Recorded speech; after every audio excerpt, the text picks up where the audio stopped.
네, 여러분 대단히 반갑습니다. 방금 소개받은 신성철입니다. 목사님이 선거 유세하시는 것 같아요. 너무 과분하게 해주셔서 송구스럽습니다.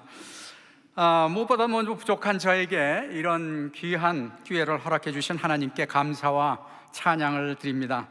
또한 오늘 귀한 자리에 초청해 주신 오정호 총회장님 그리고 관계자 여러분에게 감사를 드립니다. 특별히 이 자리에서 존경하는 오정현 목사님을 비롯한 많은 목사님들과 장로님들을 만나 뵐 수 있게 돼서 매우 기쁘고 또 뜻깊게 생각을 합니다. 저는 신앙의 가정에서 태어나서 어릴 때부터 신앙생활을 했고 현재는 이 3호 장로, 교회 장로로서 신앙생활을 이렇게 하고 있습니다.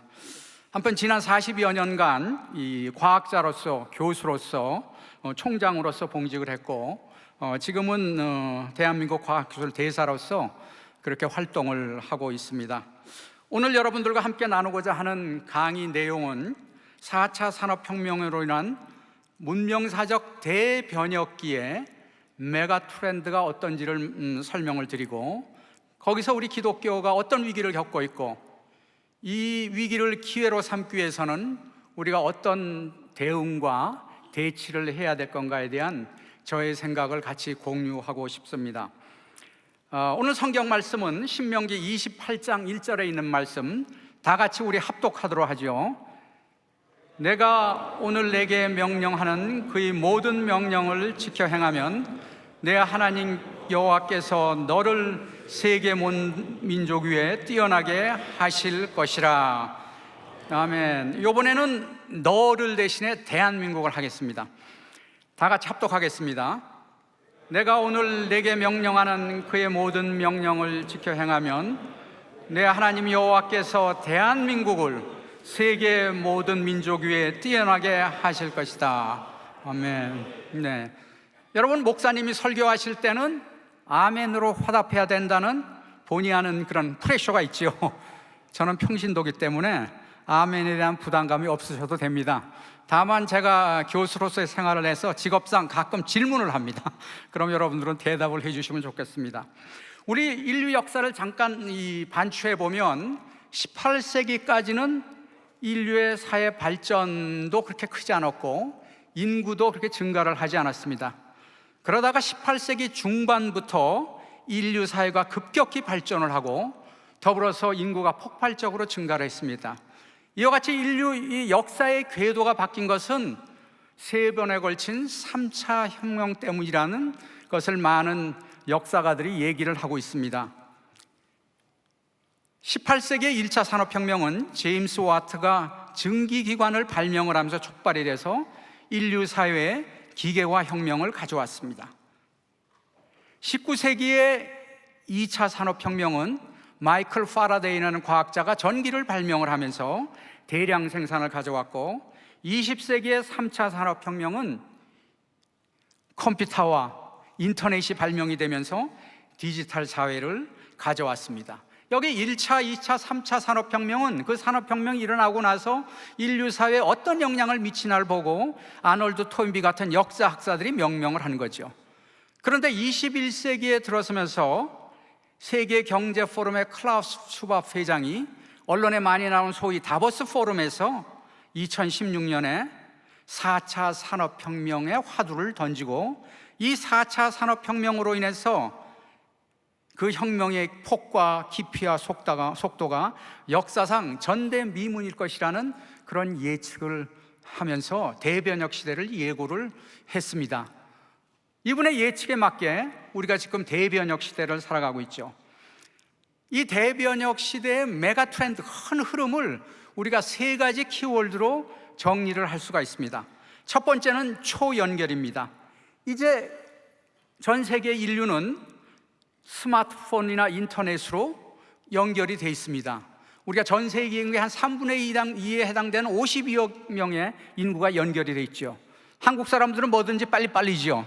그래서 벌써 2018년에 1인 스마트폰 시대에 들어갔습니다. 뿐만 아니라 전자기기들이 사물 인터넷, IoT로 연결이 돼서 2020년 통계로 보면 약 500억 개예요. 그러니까 한 사람당 한 7개 내지 8개 사용하죠. 아마 여러분들 난 뭐 IoT 사용한 적 없는데 그렇게 얘기를 하실 텐데, 여러분 자동차에는 수십 개의 IoT가 이미 있어가지고 여러분의 자동차의 이 상태를 계속 점검을 해가지고 매달 이렇게 여러분들한테 보내주죠. 앞으로 30년 후면은 세상의 모든 인류와 전자기기가 연결돼서 광속도로 정보가 교환이 됩니다. 우리가 초연결 사회가 도래했다는 것은 초연결 사회가 끊어져 보면 우리가 절감을 하죠. 그것이 한국에서는 카카오 데이터 센터가 2022년에 화재가 나서 4,700만 명의 사용자들이 초먹통 상태가 됐습니다. 저도 이날 아침에 중요한 모임이 있어가지고 카카오 택시를 불러서 가려고 그랬는데 카카오 택시를 부를 수가 없죠. 그래서 이제 뭐 오래간만에 자차 운전을 하자. 그래서 가는 방향을 모르니까 네이버를 틀었는데 이게 작동을 안 하잖아요. 굉장히 난감하더라고요. 정말 우리가 초연결 사회에 들어와 있구나, 그렇게 생각을 했습니다. 초연결 사회에서는 디지털 플랫폼 기업이 세상을 지금 지배를 하고 있습니다. 그래서 여러분 잘 아시다시피 페이스북이나 트위터나 카카오톡으로 소셜 네트워크를 하고 있고, 검색 엔진으로 여러분이 원하는 정보를 검색을 하고 있죠. 저도 가끔 가다가 제 이름을 치고 검색 엔진을 사용해 보면 제가 전혀 기억할 수 없는 저의 얼굴, 전혀 기억할 수 없는 기사가 나타나요. 그러니까는 이 검색 엔진들이 저보다 더 잘 알고 있는 거죠. 그래서 구글씨는 모든 것을 알고 있다는 그런 책이 나오고 있습니다. 전자상거래회사 아마존이나 알리바바나 쿠팡 수십조 내지 수백조의 그런 매출을 일으키고 있는 거죠. 그래서 세계 10대 기업의 지금 50%가 디지털 플랫폼 기업입니다. 이거는 10년 전만 해도 상상을 할 수 없는 그런 경우죠. 두 번째는 메가 트렌드는 초지능입니다. 이것은 인공지능이 급격히 발전하고 거기에 빅데이터가 들어오고 반도체가 하드웨어가 발전하면서 일어난 겁니다. 사실은 인공지능이라는 것은 50년 중반쯤에 학계에선 나왔던 거예요. 그런데 급속히 발전된 것은 인공지능이 기계학습을 할 수 있는 딥러닝이라는 알고리즘이 나오면서 급격히 발전해가지고 인류 사회가 관심을 갖고 보기 시작한 게 2016년 구글이 개발한 AI인 파독 프로그램 알파고가 예상과 다르게 인간 기사들을 다 제압을 시킨 거죠. 이거는 상상도 못하던 거예요. 그래서 지금 바둑대회는 인간이 알파고를 이길 수가 없어요. 그래서 알파고끼리 바둑대회가 있고 인간끼리 바둑대회가 있고 복식조가 있습니다. 인간과 알파고가 한 조가 돼서 하는 그런 시합이 있어요. 그러면 이 인공지능이 얼마나 빨리 발전할 건가? 미래학자 레이 컬츠파일은 2045년 정도 되면 인공지능이 인간지능을 뛰어넘는 소위 특이점, 싱귤레리티 포인트에 도달할 거라고 얘기를 했습니다. 사실은 이때만 해도 그렇게 빨리 발전할 수가 없다는 게 대부분의 생각이었어요. 그런데 2022년 10월 달에 소위 오픈 AI라는 회사가 챗GPT를 통해서 생성형 AI를 개발을 했습니다. 생성형 AI라는 거는, 그전 AI라는 거는 가르치는 것만 해요. 생성형 AI는 집어넣는 데이터를 조합을 해서 자기가 새롭게 데이터를 만들어요. 그래서 그게 생성형이에요. 여기 아마 챗GPT를 이제 사용한 분들이 꽤 많을 겁니다. 그런데 이제 감이 없는 분들을 위해서 제가 챗GPT하고 대화를 합니다. SC는 저입니다. 그 다음에 AI하고 합니다. 제가 여러분 목사님들 많이 계신데 매주 이게 설교문 쓰려면 아주 곤혹스럽죠. 저도 이제 가끔 설교를 해야 되니까 제가 사랑 주제로 설교문을 써줄 수 있어요? 물론입니다. 아래는 사랑에 대한 설교입니다. 이렇게 이 문자를 줍니다. 이거 20초 내에 나와요. 그래서 뭐 이런 두리뭉실한 얘기를 해서 제가 좀 추상적이라서 구체적인 예를 들어주면 좋겠는데, 네, 좋은 지적입니다. 구체적인 예를 들어 설명하겠습니다. 그래서 가족, 부부 뭐 이렇게 나옵니다. 자, 그래서 원수를 용서하고 사랑으로 대한 구체적인 역사적 사례를 몇 가지 알려줄 수 있나요? 그랬더니 내 원수를 용서하고 사랑으로 대하게 된 구체적인 역사적 사례를 몇 가지 알려드리겠습니다. 그래서 넬슨 만델라, 마하트마 간디, 이상훈 신부 이런 예들을 들어줍니다. 매우 빠르게 대답을 해줘. 아주 놀라운데 그런 비결이 무엇인가요? 제가 빠르게 대답을 해드리는 이유는 오픈 AI에서 개발한 챗GPT 3.5 언어 모델을 기반으로 작동하기 때문입니다. 고마워요. 다음에 또 만나요. 네, 언제든지 다시 뵙기를 기대합니다. 궁금한 것이 있으면 언제든지 물어보세요. 좋은 하루 되세요. 얼마나 기분 좋게 끝납니까? 그래서 지능화된 AI가 로봇의 접목이 되면은 소위 로봇 사피언스가 출현을 하게 됩니다. 지능을 가진 로봇이죠. 여기 몇 가지 종류를 말씀드리죠. 챗봇은 대화하는 로봇입니다. AI 가이드 로봇은 사람이 오면 그 사람을 인지해가지고 그 사람 이름을 불러주고 안내를 하고 가서 차를 타주고 뭐 이러는 거죠. 여기 골프 좋아하시는 분들 꽤 있으실 거라고 생각을 하는데 골프하고 내기 시합 하지 마세요. How about this? Yesterday, a robot taking a swipe at this, David, and what else would you expect here at the Waste Management Phoenix Open? Really, that robot is called Eldrick. How's this? And both Eldricks have done that at 16. 네, 매 홀마다 홀이 날 겁니다. 자, AI 최저 로봇 한 100kg 넘는 이 로봇이 저렇게 가뿐하게 뛰어서 360도를 회전합니다. AI 이 탁구 로봇 보시죠.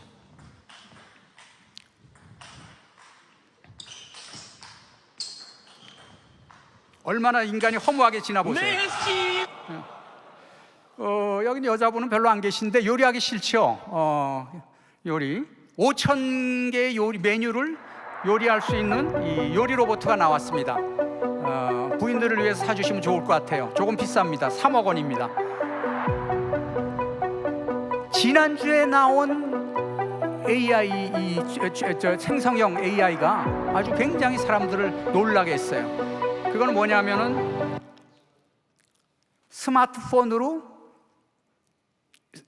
사물을 보고 그 사물을 본 거를 인간하고 스마트폰에서 같이 대화를 하는 것이 지금 구글에서 나오고 있습니다. 엄청난 발전이죠. 자, AI 로봇 신도가 나올까요? 맘만 먹으면 할 수 있어요. 맘만 먹으면. 아마 목사님들이 필요하실지 모릅니다. 자, 예스와 노 퀴즈를 하겠습니다. 크게 예스와 노만 해주시면 돼요. 로봇 신도가 나보다 성경 암송을 잘하나? 예, 창세기서부터 요한계시록까지 일자 일획도 틀리지 않고 합니다. 로봇 신도가 나보다 철야 기도를 잘할까? 예, 40주야 철야 기도 합니다. 전원만 있으면. 로봇 신도가 나보다 졸지 않고 설교를 잘 듣나? 목사님들은 이런 분을 좀 갖고 싶어 하죠. 그래서 하나님은 로봇 신도 예배를 더 좋아하실까? 아니죠. 왜? 하나님께서는 내 마음을 다하고 목숨을 다하고 뜻을 다해 주 너희 하나님을 사랑하는 그 예배를 원하시는 거죠. 로봇 신도? 로봇 목사님 나올까요? 나옵니다. 로봇 목사. 말틴 루터 종교개혁 500주년 기념으로 2017년에 독일에서 나온 로봇 목사입니다. 다시 다소 투박하지만 얼마든지 이렇게 멋있게 만들 수 있어요. 투박한 디자인의 로봇 목사 블레스 유 2입니다. 어떤 일을 하는지 살펴보면 가슴에 있는 터치 스크린을 눌러 언어와 목소리 성별, 축복의 종류를 선택합니다. 그러면 손을 치켜듭니다. 자, 5개 국어로 설교를 할 수 있는 분입니다. 여기 목사님, 그런 목사님 계세요? Segne dich und behüte dich. Lasse sein Angesicht leuchten über dir und sei dir gnädig. Gott. 네. 자, 이 AI 로봇 목사님보다 AI 로봇이 목사님보다 원고 없이 설교를 잘할까요? 예. 버벅거리지 않고 훨씬 잘합니다. 그런데 신기하긴 신기한데 감동이 없겠죠. 왜냐하면 AI 로봇 목사가 하는 거는 남의 설교를 다 이렇게 조합해서 그냥 기계적으로 내는 거란 말이에요. 감동이 없는 설교예요. 왜 그럴까요? 혼자 사는 할머니를 생각하세요. 영감이 부재입니다. 영감과 인사이트가 부족한 그런 설교를 하는 거죠. 그래서 앞으로 AI 로봇과 인간의 공존은 예정된 미래예요. 로봇 연구하는 사람들에 의하면 20년 내에 한 가구에서 1로봇 시대가 도래할 거다. 그러면 호모사피언스의 인간의 정체성은 뭐냐? 이 고민을 안 할 수가 없죠. 우리가 AI 로봇은 기억력, 기능적인 삶과 표현, 정보 처리 및 예측 능력, 운동 능력 이런 거에선 도저히 쫓아갈 수가 없습니다. 자, 그러면 인간은 제가 초상권 때문에 그냥 제가 인간을 대표하는 사람은 아니지만 제 얼굴을 넣습니다. 창의력, 감동적인 삶과 표현, 자아의식 및 직관, 지혜와 통찰력 이거는 인간이 개발을 해야 되고 인간이 키워나가야 될 것. 그래서 이 공생을 모색을 해야 될 거라고 생각을 합니다. 세 번째 메가 트렌드는 초융합이에요. 이제는 이제 학문과 전문 분야 융복합을 통해서 새로운 것들이 이제 나오는 거죠. 더 나아가선 시스템 경계를 초월한 융복합이 일어납니다. 융복합 중에서 많이 쓰는 용어가 N빅 융복합이에요. N은 나노, B는 바이오, I는 정보, 인포메이션, C는 코그니티브 사이언스. 그것들이 융합해서 새로운 발명과 발견이 나올 거라는 게 미래 예측입니다. 우리가 코로나 백신도 메신저 RNA를 나노 크기로 만드는 것이 기술의 핵심이었습니다. 우리가 1, 2차 산업혁명은 물리 시스템의 혁명이에요. 3차 산업혁명은 사이버 시스템의 혁명이에요. 그런데 4차 산업혁명은 여기에 바이오 시스템까지 융합이 돼서 물리와 사이와 바이오 시스템 융합된 그런 혁명들이 일어날 겁니다. 기계인간 같은 게 그런 거고, 최근에 나오는 뉴로몰픽이라는 반도체 칩 같은 게 넣는 게 그런 것들이죠. 자, 우리가 메타버스라는 얘기를 많이 듣죠. 메타는 초월, 벌스는 유니버스의 벌스에서 초현실 가상세계죠. 우리 현실 세계를 초현실 가상세계에서 구현하는 겁니다. 그래서 자신의 아바타들이 디지털 세계에서, 가상세계에서 같이 회의를 하고 있고, 또 에스포라는 걸그룹은 4명의 싱어와 4명의 아바타가 같이 연주를 해서 누가 사람이고 누가 아바타인지 모를 정도로 그렇게 돼 있습니다. 이런 메타버스를 구현하기 위한 플랫폼들이 지금 나와 있습니다. 네이버에서 제페토라는 플랫폼이 나와서 자기가 원하는 인물과 스토리를 만들어 가지고 이 플랫폼을 이용하는 거죠. 이미 3억 명이 이용을 하고 있습니다. 어린아이들은 로블록스라는 그런 레고 플랫폼을 이용해 가지고 지금 게임을 하고 있습니다. 전 세계 1억 5천 명의 어린아이들이 이용을 하고 있습니다. 그래서 이와 같은 4차 산업혁명을 어떻게 기독교적으로 해석할 거냐? 제 해석은 4차 산업혁명이 일어나기 전에는 하나님이 창조하신 우리 물리적인 현실 세계와 거기에 인간 호모사피언스가 있는 거죠. 4차 산업혁명 후에는 인간이 발견과 발명한 디지털 가상세계와 거기에 AI 로봇사피언스가 있는 겁니다. 거기에 현실 세계와 가상세계가 메타버스로 연결되어 있는 것이죠. 이 4차 산업혁명 시대 기독교가 직면한 도전이 무엇이냐? 과학기술과 의술의 혁명적 발전으로 과학 만능주의가 지금 확산되고 있죠. 우리가 코로나19 3년 반 동안 정말 고난의 시간이었는데, 우리가 기도와 백신에서 어느 쪽에 치료가 많았습니까? 기도에 물론 치료도 있었을 거예요. 근데 대부분은 다 백신으로 치료를 한 거죠. 인공지능 출현으로 하나님의 최고 창조물인 인간 가치가 지금 도전을 받고 있는 거죠. 미래 세대, 알파 세대, 10세 이하, 또 MZ 세대 20, 30에 그 세대들이 디지털 가상세계에 몰입하고 중독이 되어 있습니다. 놀랍게도 우리가 어린애를 키울 때는 애가 좀 울고 그러면, 아주 어린애가 그러면 찍찍이 패시파이어를 집어넣어주죠.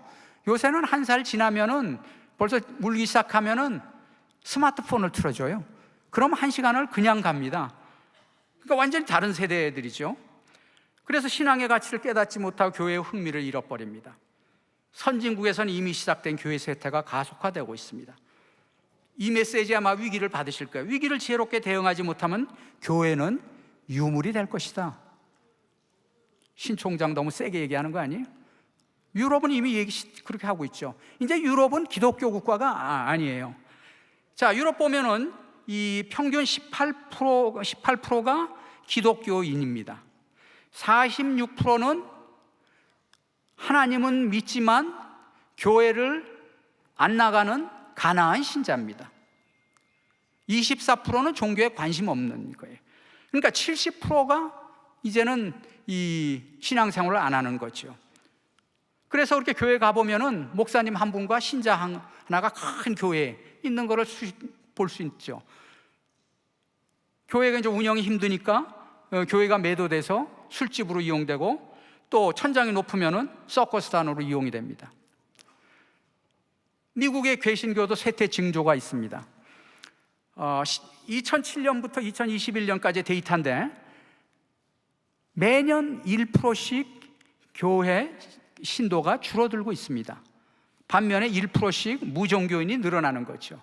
그런데 여기서 우리 개신교 신자들이 주목해야 될 것이 줄어드는 게 캐톨릭은 별로 줄어들지 않아요. 개신교가 줄어들어요. 이건 아마 우리가 왜 그런지를 연구를 할 필요가 있다고 생각을 합니다. 그래서 스콧 썸맛 교수는 아마 30년 내 미국 교회도 유럽과 같은 문제에 직면할 것이라고 그렇게 예측을 하고 있습니다. 한국 개신교의 상황을 한번 보죠. 여러분들이 아마 데이터는 더 좋은 데이터를 갖고 있을 텐데 제가 갖고 있는 데이터는 1875년서부터 2025년은 아직 안 되는 프레딕션인데 여기 빨간색이 개신교고 녹색이 캐톨릭이고 옥색이 불교입니다. 하여튼 올라가다 다 떨어지죠. 개신교의 상황을 보면 1970년부터 2000년까지 고도 성장기 급성장을 한 거죠. 2015년에 정점 한 970만의 신도였다가 감소하기 시작을 하는데 감소의 주 원인이 남성과 MZ 및 30세대의 감소를 하는 거죠. 여기는 다 우리 대부분 남자분이신데 여러분의 후속 세대들은 거의 이제 없게 되는 거죠. 코로나19로 감소가 가속화돼서 한 20%의 교인이 감소된 걸로 그렇게 데이터가 나오고 있습니다. 그래서 한국 개신교의 400만 시대를 이제 대비해야 된다, 그런 얘기들이 지금 나오고 있는 거죠. 얼마 전 언론에 영종도에 있는 120년 역사의 교회가 팔려가지고 카페가 됐더니 카페는 아주 흥청거린 거를 보도가 된 것을 봤습니다. 그래서 제가 한국 교회를 한 단어로 표현하면 스톨 포인트에 있다. 스톨 포인트는 뭐냐면 비행기가 잘 날아가다가 갑자기 양력을 잃고 떨어지는 거죠. 이거는 뭐냐면 기독 선진국들의 대부분이 이 추락 궤도를 지금 가고 있는 거예요. 그럼 한국 기독교의 도전은 뭐냐면, 사명은 새로운 양력을 가지고 21세기 기독교 선도국이 되는 게 한국 기독교의 사명이라고 생각을 합니다. 제가 가지고 있는 신앙의 빅 퀘스천은 경제과학 번영과 기독교 부흥이 함께 할 수 있나 인 거예요. 제가 이 퀘스천을 가지게 된 게 2019년에 케냐에 가가지고 케냐 과학기술원 설립을 위한 첫 모임이 있었습니다. 케냐는 50년 전에 한국과 같은 최빈국 중에 하나였어요. 그런데 한국은 이제 3만 불 국민소득이 되고 케냐는 아직까지도 한 2천 불 국민소득이 되니까 케냐가 2030년에 중진국이 되기 위해서 어떤 내셔널 프로젝트를 해야 되느냐 봤더니 역시 산업을 일으키려면 이공계 인력을 양성해야 되고 이공계 인력을 잘 양성해서 성공한 카이스트한테 부탁을 해서 저희가 이제 케냐 과학기술원 설립 사업을 시작을 했습니다. 케냐 가기 전에 제가 이 케냐에 대해서 좀 스피치를 해야 되니까 알아보기 위해서 봤더니 인구는 5,400만이고 기독교인이 80%예요. 그때 제 그 차를 운전해주는 이 파트타임 운전해주는 사람의 직업이 뭐냐 물어봤더니 변호사예요. 변호사도 혼자 직업 가지고는 안 되고 투잡을 뛰고 있는 거죠. 그런데 얘기가 되는데 보니까 계속 찬송가를 틀어줘요. 그래서 내 크리스찬인지 어떻게 알았냐 했더니 너 크리스찬이네. 그래서 저도 크리스찬이라고. 그러면서 이제 기독교에 대한 얘기를 하고 굉장히 그렇게 신실하게 보이고 그런 크리스찬이에요. 그래서 거기에 기독교인이 많은 걸 다시 확인을 했습니다. 제가 이제 기독교인이 많은 걸 미리 알고 갔기 때문에 제가 이 축사를 우리가 너무 잘 아는 욥기 9장 7절에 있는 내 시작은 미약하였으나 내 나중은 심히 창대하리라, 이걸 가지고 축사를 했어요.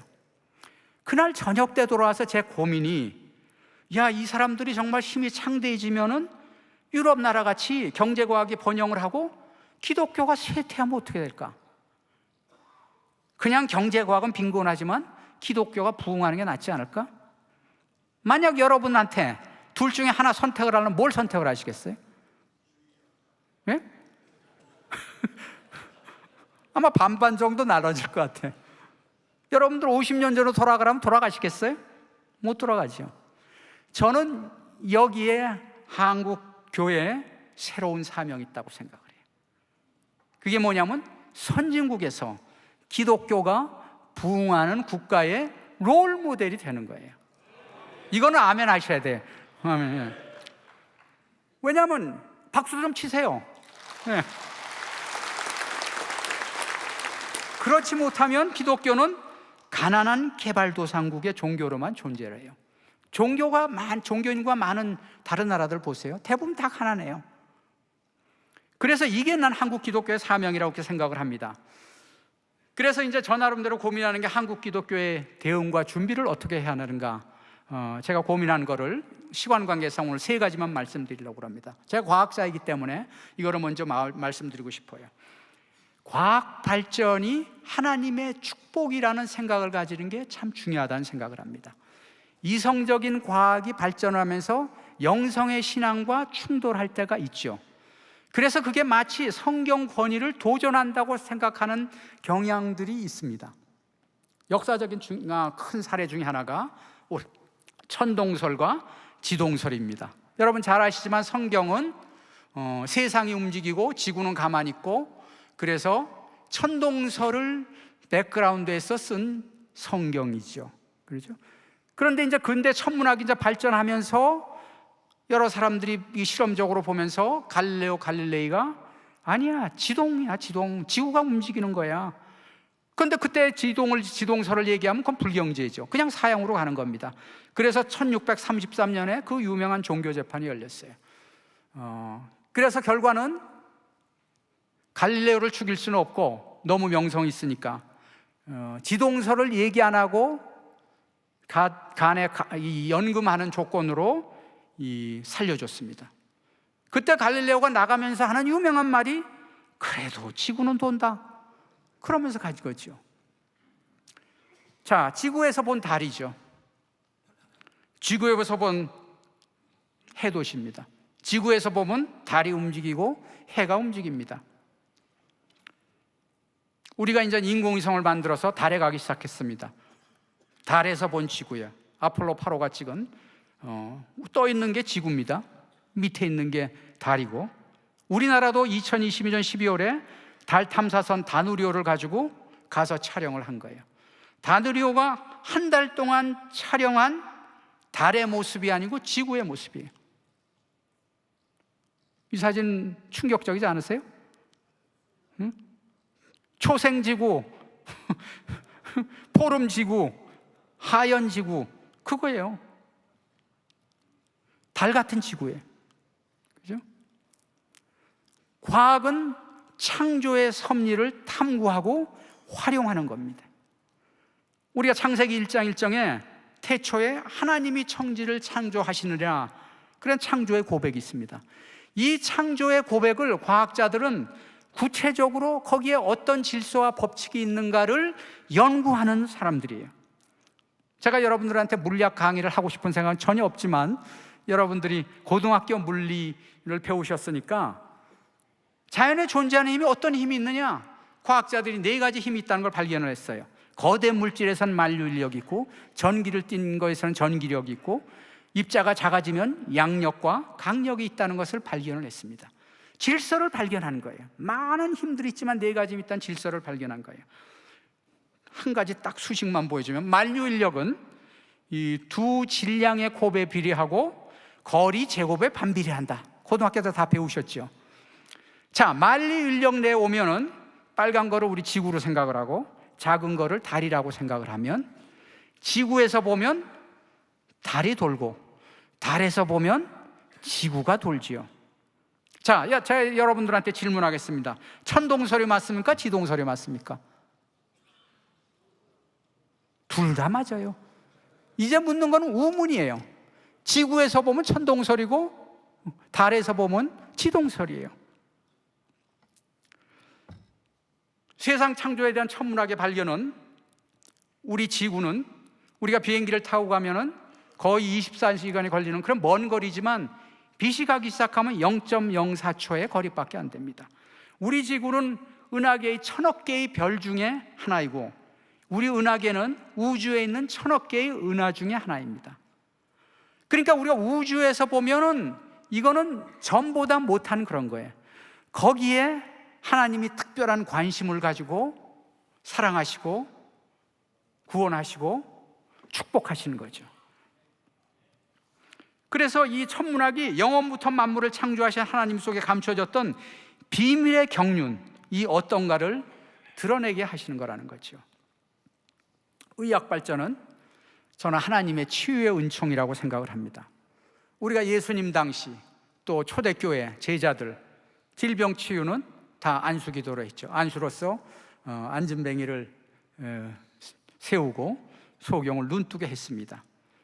중세까지도, 중세 흑사병이 아시아와 유럽을 강타해서 유럽의 인구의 반이 죽었는데, 그때만 해도 이거는 하나님의 고난이기 때문에 기도로서 나서야 된다는 생각을 하고, 그때 가능한 의술로 사용하는 것을 불경죄로 생각을 했어요. 그런데 지금은 우리가 현대 의술과 의학이 발전을 하면서 웬만한 거는 다 의술로 치료를 하고 의학으로 하죠. 코로나 때도 마찬가지였고. 그렇다고 그래서 의학이 발전해도 기도의 파워가 없어질까요? 저는 기도는 여전히 중요하다고 생각을 해요. 왜냐하면 여전히 우리는 불치의 병에 있습니다. 우리가 수술을 할 수 있는 거라도, 여러분 만약에 의사가 그냥 나 의술 하나만 믿고 수술을 하려고 하는 사람과 수술 전에 기도를 하는 의사와 누구한테 자신의 몸을 맡기겠어요? 기도하면서 수술하는 의사를 맡깁니다. 여전히 인간은 우리 인체를 잘 모르고 있는 거죠. 그래서 아무리 의학이 발전해도 기도의 영역은 여전히 있다는 거죠. 생명과학은 인간의 생명의 창조의 신비를 밝히고 있습니다. 창조에 관한 성경 구절이 2군데 정도 있어요. 하나님이 흙으로 사람을 지으시고 생기를 그 코에 불어넣으시니 사람이 생명, 리빙빙이 되더라. 시편에는 주께서 나의 모태에서 나를 만드셨나이다. 여러분, 이 성경이 3000년 내지 3500년에 써 있습니다. 저는 이걸 보면서 이 성경을 쓴 저자는, 모세나 다윗은 굉장히 인사이트가 있다, 하나님의 특별한 인사이트를 받지 않으면 이런 얘기를 못하죠. 왜냐하면 무생명체에서 생명이 생기고, 또 그것이 어디에서 자라나서 나오냐면 모태에서 나온다는 것이죠. 옛날에 우리 부모님들한테 저 어디서 났어요? 그럼 다리 밑에서 났다 그러죠. 이 사실을 의생명과학자들이 연구를 해서 어린아이가 한 달만 되면 초음파로 모태에 있는 모습을 보기를 시작을 하고, 7주 정도 되면 이 생명이 뛰기 시작을 해서 심박수입니다. 이게 7주짜리의 심박수의 소리입니다. 그 다음에 그 생명은 어느 물질에 있냐면 RNA라는 그런 물질에 있는 거고, 우리가 서로 다른 거는 DNA가 다르기 때문에 그렇다는 거죠. 그래서 우리가 영성과 지성을 통해서 하나님을 더욱 우리가 알아가고 있는 거죠. 우리가 과학이 발전하기 전에는 신앙의 영성을 통해서 하나님을 알아갑니다. 그런데 과학의 지성을 통해서 하나님을 좀 더 구체적으로 알아가는 것이죠. 어떻게 하나님이 이 세상을 논리적으로 창조를 했는지. 그래서 과학과 의학의 발전은 하나님의 은총의 선물입니다. 우리가 기도할 것은 뭐냐면, 이 과학과 의학의 발전을 크리스찬들이 선도해서 하기를 여러분들은 기도를 하셔야 돼요. 저도 그 기도를 합니다. 우리가 그렇지만 과학으로 설명할 수 없는 영원한 영역이 있습니다. 2가지 창조 사역. 무에서 유를 창조하는 겁니다. 이거는 과학이 이해를 못하죠. 과학은 항상 컨서베이션로, 보존, 형태는 바뀌지만 보존이 되는 거고, 또 비생물체인 물질에서 생명을 내는, 이거 설명을 못하는 거죠. 그래서 이 신앙을 가진 과학자들은 자기가 과학을 깊이 들어갈수록 신앙이 더 깊어지는 것 같아요. 왜냐하면 하나님의 섭리를 좀 더 가깝게 알기 때문에. 그래서 과학자의 신앙 고백들이 있습니다. 물리학에서 이 과학의 이 거봉이 2사람이 있는데, 하나는 뉴턴이고 하나는 아인슈타인입니다. 뉴턴의 고백을 보면 하나님을 인정하지 않는 불경스러운 역사보다는 성경에서 더 많은 진실함을 찾을 수 있다는 거죠. 아인슈타인은 과학 없는 종교, 신앙이죠. 는 맹신이고 종교 없는 과학은 허무하다, 그렇게 얘기를 했어요. 이 사람들보다 훨씬 작은 학자지만 SCS는 참고로 접니다. 과학은 새로운 창조를 하는 것이 아니라 창조의 섭리를 이해하고 활용할 뿐이다. 그러므로 과학의 한계 상황에서는 과학자는 신앙으로 기도할 수밖에 없다. 그렇죠? 네. 감사합니다. 2번째는 미래 세대의 신앙의 DNA를 전수하자. 이건 아마 여러분들도 많이 하시는 거라고 생각하는데, 이건 제 신앙의 그런 과정이기 때문에 얘기를 합니다. 이 신앙의 DNA를 전수할 때는 제일 최적기는 어릴 때, 유소년기예요. 벌써 이렇게 자녀들 키워보면 고등학교 되면 대학 입시 준비하고 대학 가면 전공하고 신앙을 심어줄 수가 없어요. 신앙을 심으려면 짜증이 되기 때문에. 그래서 유년기부터 말씀과 기도 훈련이 참 중요하다는 생각을 합니다. 그래서 생명이 하나님으로부터 왔고 내 삶 속에서 하나님이 동행을 하시고 모든 것을 감사하는 걸 합니다. 사실은 이게 부모들이 해줘야 되는데 부모들이 요새 너무 바쁘죠. 맞벌이 부모들이 많습니다. 그래서 여기 대부분 할아버지들이 많이 계신데 조부모의 역할이 참 중요하다고 생각을 해요. 저도 그래서 이거를 내가 해야겠다. 저희 바로 자녀들과 사이들은 다행히도 신앙이 굉장히 좋습니다. 그래서 제가 이제 죽기 전에 해야 될 미션이, 개인의 신앙적인 미션이 우리 손주들을 신앙의 DNA를 심어주는 거다, 그렇게 생각을 하고, 이거를 못하면 나는 평신도도 못하고 병신도로서 죽게 될 거다, 그렇게 생각을 합니다. 부모의 최고의 유산이 신앙이. 우리가 재산을 남기려고 무지무지하게 애쓰지만 재산을 남겨봤자 누가 좋아요? 죄송하지만 변호사만 좋습니다. 그런데 우리가 부모의 신앙의 전수가 20%밖에 안 된다는 거죠.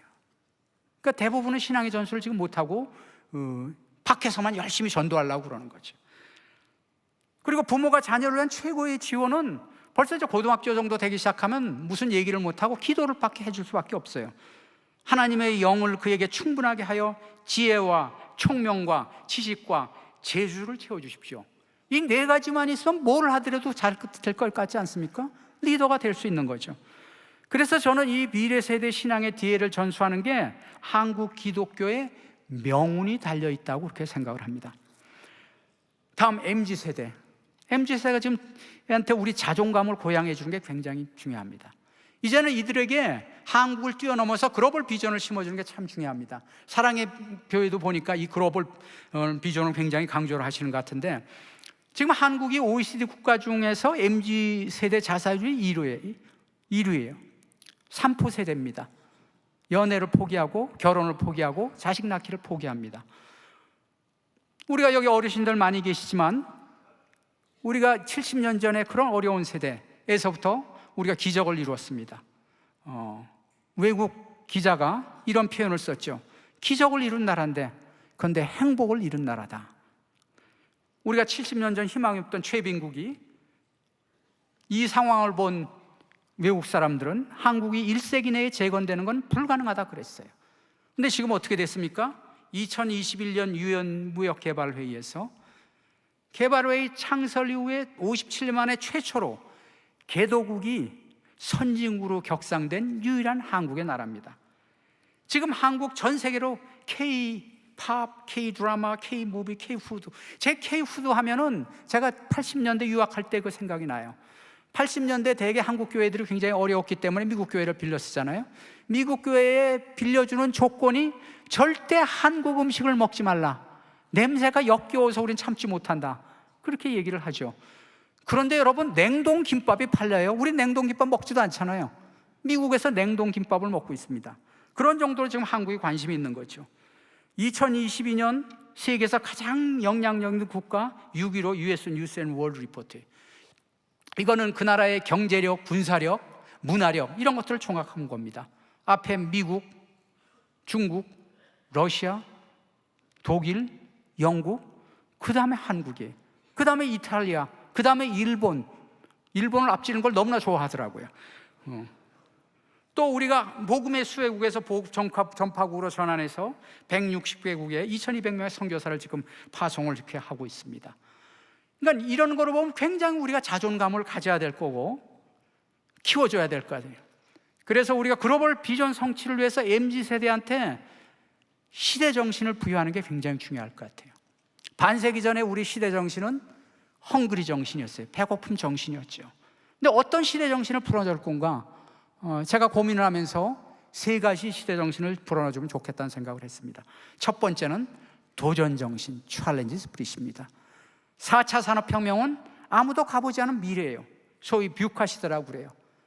금세 날아가고 불확실하고 복잡하고 모호한 그런 시대입니다. 그래서 이제 남들이 가지 않는 길을 택해야 돼요. 두 번째는 창의 정신, 크리에이티브 스피릿이에요. 4차 산업혁명 시대는 호모사피언스의 정체성이 창의예요. 창의력이 없는 사람은 존재하기가 힘든 거죠. 세 번째는 배려 정신, 케어링 스피릿이에요. 타인을 존중하고 약자를 보호하고 선택된 사람으로서 사회적인 책임감인 노블레스 오브스를 가지고 이제는 한국뿐만 아니라 인류의 행복과 번영을 위한 선한 영향력을 미치는 것이죠. 사실 우리가 배려 정신이 굉장히 지금 부족한 거예요. 제가 이제 카이스트를 총장으로 있으면서 새로운 비전을 세우면서 우리 학생들의 인재상을 뭘로 할까? 그러다가 바로 이 3C 정신을 인재상으로 삼고 지금 또 후임 총장도 그걸로 계속 지금 나가고 있습니다. 이 3C 정신을 어디서 제일 잘 함양할 수 있을까요?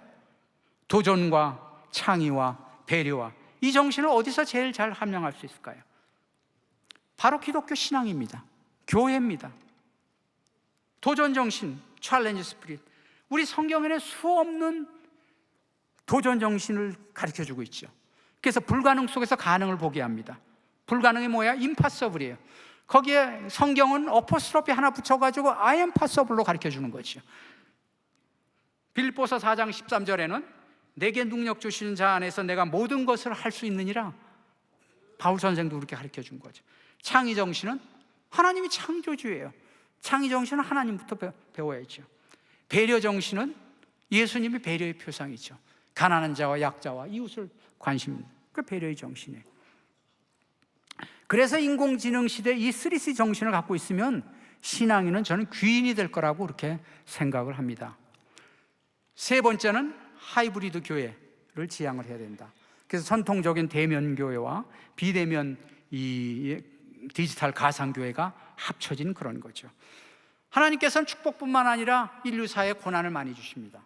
인류 사회가 고난을 겪은 가장 큰 고난 중에 하나가 저는 코로나19라고 생각을 해요.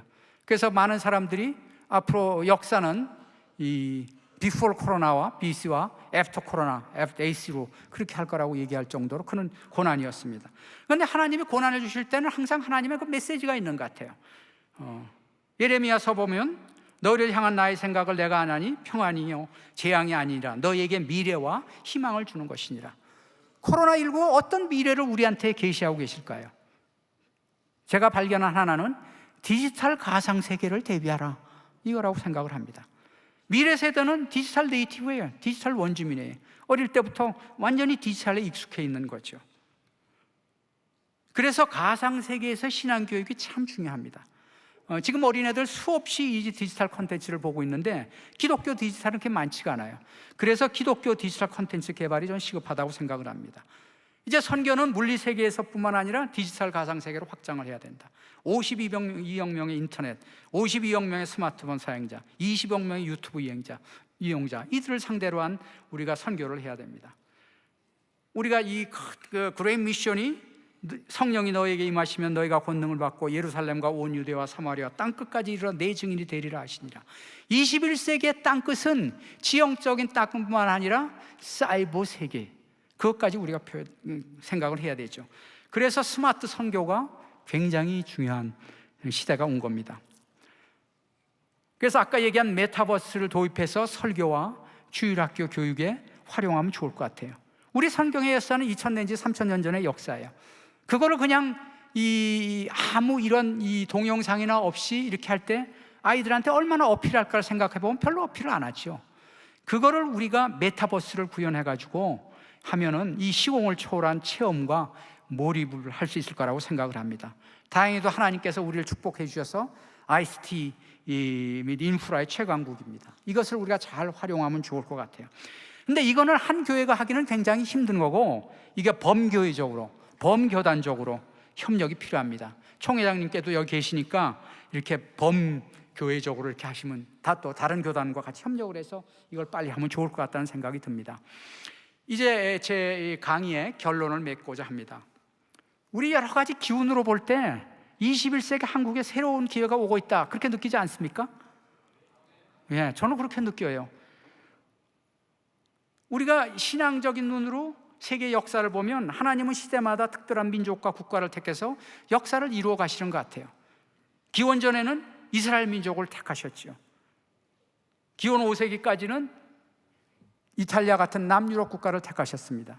기원 10세기 전까지는 스웨덴 같은 북유럽 국가를 택하셨습니다. 16세기에는 독일 같은 중유럽 국가를 택하셨습니다. 19세기, 18세기, 19세기는 영국을 택하셨습니다. 20세기에는 미국을 택하셨습니다. 중동, 유럽, 아메리카, 그 다음에 남은 데는 어디예요? 아시아예요. 아시아에서 기독교가 될 수 있는 데는 어디예요? 한국밖에 없어요. 그래서 한국이 이런 기회가 올 거라고 저는 생각을 합니다. 우리 반만년 역사에 아시아는 변방 국가였죠. 시성 타고르가 조용한 아침의 나라라고 그렇게 얘기를 했습니다. 무슨 소리입니까? 변화가 없는 나라였어요. 아니 20세기 중반까지 희망이 없던 세계 최빈국이었습니다. 그러던 나라가 21세기 초 한강의 기적을 이루고 선진국 위상에 갔습니다. 그 다음 가져야 될 우리의 비전이 뭐냐?